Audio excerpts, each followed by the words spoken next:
Hello everyone, मैं Anita Thakur. Welcome to my YouTube channel. और आज हम लोग पढ़ने वाले हैं class 11th history chapter first का लास्ट लेक्चर हम लोग डिस्कस करेंगे, जिसमें हम लोग एपिलॉग के बारे में पढ़ रहे हैं। मतलब हम लोग कंक्लूजन जो है इस चैप्टर का वो पढ़ रहे हैं। ठीक है, तो इसमें कल हम लोगों ने थोड़ा डिस्कस कर लिया था, तो अभी हम लोग को ये पता करना है कि कौन कौन से चेंजेस जो थे उस टाइम पर वो हो रहे थे इस मतलब कंक्लूजन में। तो यहाँ पर बताया गया जो लास्ट आइसलैंड थी वो क्या आइस एज जो थी वो कब एंड हो गई, 13,000 ईयर एगो जो थी वो एंड हो गई। और उस टाइम पर हम मतलब जो आर्कियोलॉजिस्ट हैं वो कहते हैं कि जो एटमॉस्फेरिक कंडीशंस थी वो वार्मर हो रही थी, जो कंडीशंस थी वो वेटर भी होती जा रही थी, मतलब गर्म, और थोड़ा पानी जो था वो थोड़ा मतलब होना स्टार्ट हो गया था, जिसका रिज़ल्ट ये हुआ कि कंडीशंस जो थी वो फेवरेबल थी। मतलब क्यों फेवरेबल थी? क्योंकि ग्रासेस की ग्राउथ हो रही थी, घास जो था वो उत्पन्न हो रहा था, जैसे वाइल्ड बर्ली जिसको हम लोग जौ कहते हैं, और कनक जो थी जिसको हम लोग गेहूँ कहते हैं, वीट जो है वो ग्रो होना स्टार्ट हो गई थी। और उसी टाइम पर कहा गया फॉरेस्ट जो थे वो ओपन में और साथ में ग्रास लैंड्स जो थे उनको एक्सपैंड करा जाने लगा। और पॉपुलेशन जो थी वहाँ पर कुछ एनिमल स्पीशीज़ को भी मतलब और ज़्यादा इन्हांस करा गया। लाइक कौन कौन सी एनिमल स्पीशीज़ को आगे बढ़ाया गया? वाइल्ड शीप हो गई, गोट हो गई, कैटल हो गए, पिग हो गया, डंकी, इनकी स्पीशीज़ जो थी वो डे बाय डे इंक्रीज़ होती जा रही थी। ठीक है, देन उसके बाद क्या हम लोग को ये पता करना है अब कि मतलब ह्यूमन सोसाइटी जो थी उसने ग्रेजुअली कब से स्टार्ट किया अपने लिए एरियाज़ और ये ग्रास लैंड्स प्लस एनिमल्स, ये जो स्पीशीज़ जो थी इनको अपने प्रॉफिट के लिए उसने कब यूज़ करना शुरू किया।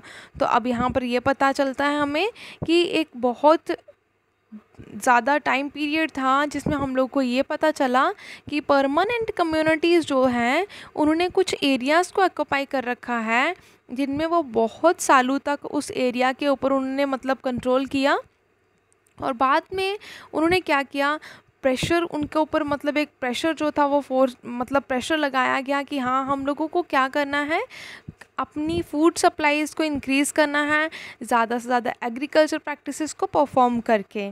देन उसके बाद उन्होंने देखा कि हाँ हम लोगों को कुछ और चीज़ों के बारे में जानना है, जिससे कि हम लोग प्लांट्स और एनिमल्स को अपने डोमेस्टिक पर्पसेस के लिए यूज़ कर सकें। मतलब कि जैसे उन्होंने प्लांट्स के बारे में भी स्टडी करी, स्टडी नहीं बोल हम लोग स्टडी बोल सकते हैं। देन एनिमल्स के लिए भी उन्होंने स्टडी करी कि कौन सी स्पीशीज़ जो हैं वो हमारे लिए बहुत ज़्यादा एडवर्टीज जो हैं, बहुत ज़्यादा मेरिट है उनके, बहुत ज़्यादा हमारे लिए पॉजिटिव रिजल्ट्स हैं। और बहुत सारी ऐसी चीज़ों के बारे में भी उन्होंने जांच करी कि कौन सी चीज़ें जो हैं वो हमारे लिए बहुत ज़्यादा बैड हैं, उनका बैड इफ़ेक्ट पड़ता है हमारे ह्यूमन सर्वाइवल पर। ठीक है, तो उसके बाद हम लोग ये बोल सकते हैं बहुत ज़्यादा फैक्टर्स थे जो कंबाइन होकर ये बता रहे थे कि किस तरह से ह्यूमन सोसाइटी जो थी वो चेंज होती जा रही थी। क्लाइमेट जो था वो भी चेंज हो रहा था, पॉपुलेशन पर प्रेशर था बहुत ज़्यादा, ग्रेटर रिलायंस जो था वो किस पर था कि लोगों को अब नॉलेज मिल रही थी कि जो न्यू स्पीशीज़ हैं, चाहे वो प्लांट्स की हो, चाहे वो वीट हो, बर्ली हो, राइस हो या मिलेट हो, या फिर एनिमल्स हो, शीप, गोट, कैटल, डंकी, पिग वगैरह, तो उन्होंने बहुत ही इम्पोर्टेंट रोल प्ले किया था ताकि वो इस सिस्टम को चेंज कर सकें। मतलब कि जो अर्लियर टाइम पीरियड था उसमें कुछ चेंजेस ला सकें। देन उसके बाद यहाँ पर बताया गया कुछ और एरियाज़ भी थे, जैसे फार्मिंग होगी और पेस्ट्रोलिज्म जो थे, जो नोमैडिक पीपल थे जो one place to another place move on करते थे, उसके बारे में बताया गया कि वो कब स्टार्ट हुआ। वो 10,000 ईयर एगो स्टार्ट हुआ। और इसको कब एक्सपैंड करा जाता था, मतलब फर्टाइल क्रिसेंट जो था वहाँ से एक्सटेंड होके मेडिटेरियन कोस्ट जो कि ज़ेग्रोस माउंटेन ईरान तक स्प्रेड थी, वहाँ पर उन्होंने फार्मिंग करना शुरू कर दिया। और ये पेस्ट्रल पॉपुलेशन जो थी वहाँ पर उन्होंने सर्वाइव करना शुरू कर दिया। जैसे जैसे उन्होंने एग्रीकल्चर की इंट्रोडक्शन स्टार्ट कर दी, मतलब एग्रीकल्चर को इन्हांस करने की बात करी गई, तो लोग जो थे उन्होंने एक ही प्लेस पर स्टे करना स्टार्ट कर दिया बहुत ही ज़्यादा टाइम पीरियड के लिए, जो कि इससे पहले कभी भी लोग एक प्लेस पर बहुत लंबे समय तक नहीं रहते थे। जब उन्होंने एग्रीकल्चर एग्रीकल्चर प्रैक्टिसेस करना स्टार्ट किया, लोगों ने एक परमानेंट हाउसेस जो थे वो बिल्ड करना शुरू कर दिए, बनाना शुरू कर दिए। वो मड के भी होते थे, ब्रिक्स के भी होते थे, ठीक है, और इवन स्टोन के भी वो बनाते थे, ठीक है, घर बनाते थे वो।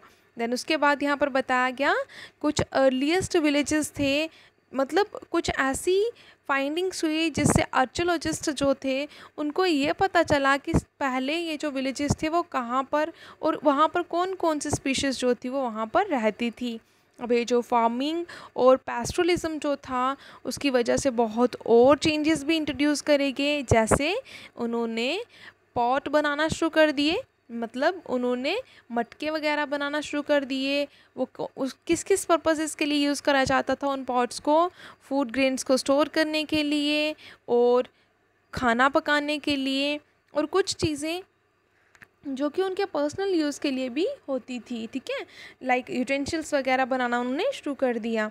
देन उसके बाद उन्होंने कुछ new kinds of stone tools जो थे उनका यूज़ करना शुरू कर दिया, स्टोन टूल्स को बनाना शुरू कर दिया। और जो न्यू टूल्स थे उनमें उन्होंने क्या क्या चीज़ें एडिशन करी, प्लो बनाना शुरू कर दी जिसको हल कहा जाता है, ताकि वह एग्रीकल्चर प्रैक्टिसेस को ईजिली कर सकें और कम टाइम लग सके, ठीक है। और लोग जो थे अब थोड़ा फेमिलियर हो चुके थे, मतलब अब लोगों को बहुत सारे मेटल्स के बारे में भी जानकारी मिल रही थी, जैसे कॉपर हो गया, टीन हो गया, ठीक है। और अब व्हील जो था वो बहुत इम्पॉर्टेंट माना जाता था, क्योंकि व्हील से ही मटके भी बनाए जाते थे, पॉट मेकिंग भी होती थी और ट्रांसपोर्टेशनल फैसिलिटीज़ के लिए भी व्हील का यूज़ किया जाता था, जो उससे पहले बिल्कुल भी व्हील का यूज़ नहीं किया गया था। एंड द नेक्स्ट यहाँ पर बताया गया है कि अबाउट 5000 ईयर एगो क्या हुआ। इवन हम लोग को तो ये पता है बहुत ज़्यादा कंसंट्रेशन जो यही थी कि लोगों ने क्या करना शुरू कर दिया, अब सिटीज़ में इकट्ठा रहना शुरू कर दिया, जो कि पहले ऐसा नहीं होता था। और ये सब क्यों हो रहा था, क्या क्या डिफरेंसेस देखे जा रहे थे सिटीज़ में और अदर सेटलमेंट्स में, इन सभी क्वेश्चंस के आंसर्स जानने के लिए हम लोग को थीम सेकंड पढ़ना पड़ेगा, मतलब चैप्टर सेकंड पढ़ना पड़ेगा। तो it's enough for today. Thanks for listening and may God bless you all.